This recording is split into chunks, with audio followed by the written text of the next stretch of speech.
Today, I want to talk to you about four things, four forces that determine whether you live a life of power or a life of survival. Your mouth, your mood, your money, and your mind. Master these and you lead your life. Lose control of them and life will lead you. These are the pillars of self-mastery, and everything else builds on top of them. Let's start with the first one, your mouth. Most people think speech is just about communication, but the truth is, every word you speak is shaping your reputation, your relationships, your influence. Your mouth is the front gate of your character. It broadcasts what you think, what you value, and who you really are. What you say, and what you don't, tells the world who you are before anything else does. Your words can either build your future or destroy your credibility. One careless sentence can damage years of trust. One outburst in anger can end a relationship. One thoughtless joke can cost you everything. And still, people underestimate their words. The real skill in life is not just knowing what to say, it's knowing when to say nothing. Silence is not weakness, it's protection, it's clarity, it's power.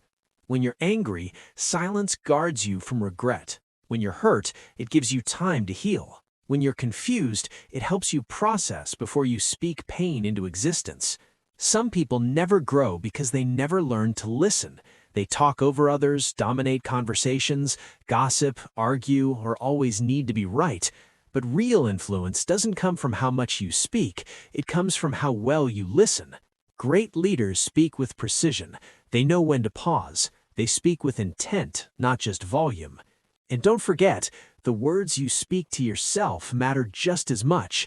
Your internal voice is shaping your confidence, your mood, your mindset. If you're constantly telling yourself that you're not good enough, not ready, not worthy, your mind starts believing it, and eventually, you act like someone who's already lost. That's why self-talk matters. You have to interrupt the spiral. You have to challenge the voice in your head that only sees fear and failure. Just because it speaks doesn't mean it's truth. So, how do you control your mouth? First, pause before speaking. Ask yourself, is it kind? Is it helpful? Is it necessary?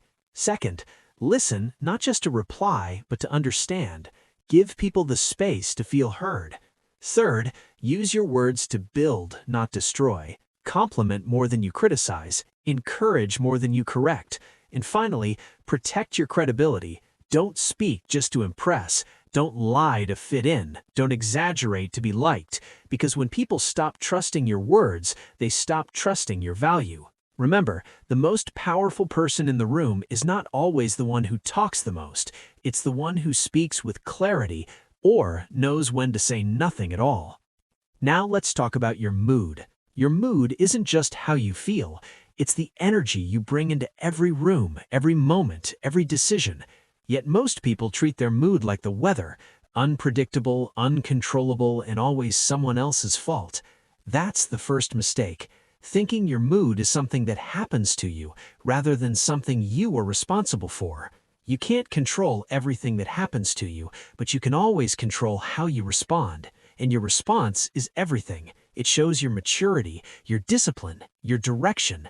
Most failures don't come from lack of intelligence, they come from emotional reactions made in moments of stress. People say things they regret, walk away from the right opportunity, quit too soon, not because it was the right choice, but because their emotions took the wheel. Emotions are real, but they're not meant to be in control. Anger can make you reckless, sadness can make you withdraw, envy can cloud your focus, pride can blind you, and anxiety can freeze you. People who succeed aren't less emotional, they're just better trained. They act through emotion, not on emotion. So, how do you train emotional control? You start with awareness. Ask yourself, what am I feeling right now? Why? And is this the right time to respond? That simple pause can change everything. Then learn to reframe. Is this a threat or a test? A failure or a lesson? Is this personal or just passing? The more you reframe, the more power you take back. Prepare for your emotions before they arrive. Journal, meditate, breathe, sit in silence. These are not soft habits, they're strength training for your mind. Surround yourself with emotionally grounded people. Your energy reflects your environment. A toxic circle will train you to overreact. A calm circle will teach you to respond. And remember, your mood affects everyone around you. One bad attitude can poison a whole team. One emotional outburst can derail an entire day. Don't confuse being real with being reckless. Expressing is healthy. Dumping on people is not. Train your emotional awareness like your physical fitness. The stronger it gets, the less life throws you off course. Next is money. Money isn't just numbers, it's behavior. It reflects your habits, your mindset, your discipline. People love to say money isn't everything, but they forget money touches everything. Your choices, your freedom, your peace, your relationships. Most people think the solution to financial problems is more money, but it's not, it's more control.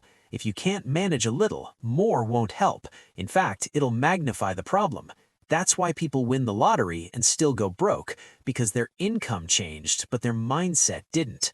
Wealth isn't about how much you make, it's about how much you keep and what you do with it. Controlling your money starts with awareness. If you don't know where your money is going, you're already losing it. Track your spending. Budget with purpose. Spend on growth, not just gratification. Most spending today is emotional. One click, one swipe, one impulse, gone. But if you can delay gratification, you start building real wealth. If you can wait 24 hours before buying something, you'll avoid most regretful purchases. If you can wait a year to upgrade your lifestyle, your investments will have time to grow. Understand the difference between assets and liabilities. If it takes money out of your pocket every month, it's a liability, no matter how flashy it looks. If it puts money back into your pocket, it's an asset, even if it's boring. Don't try to look rich. Build wealth quietly. Automate your savings. Pay yourself first. Avoid high-interest debt like the plague. Don't spend money to impress people who don't care. And don't be ashamed of starting small. Starting small is better than staying stuck. Control your money, or money will control you. Finally, your mind, the command center of your entire life.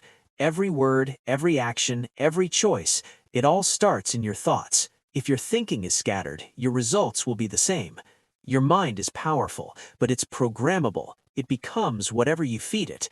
Feed it fear, distraction, negativity, comparison, and don't be surprised when it gives you anxiety, procrastination, and low confidence.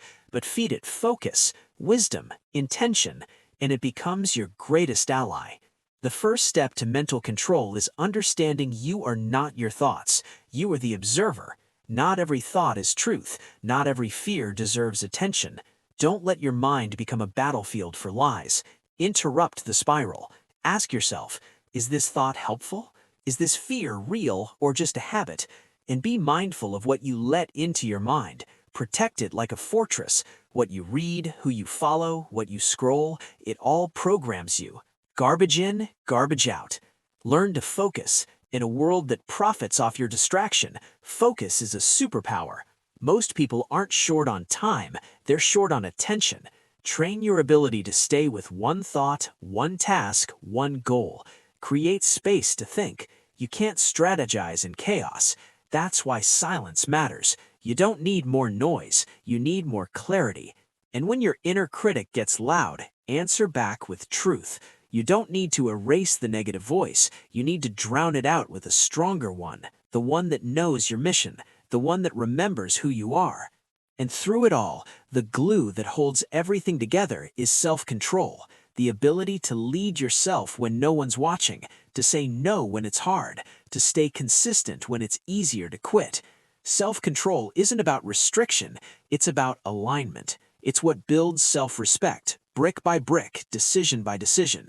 Because if you don't trust yourself, you can't respect yourself, and without self-respect, nothing you build will last. The people who walk through life with quiet strength, clear eyes, and high standards, they didn't get there by luck. They got there by mastering themselves. And in the end, that's what true power is. Not controlling others, but controlling your words, your emotions, your money, and your mind. Because when you master those, you protect everything that matters.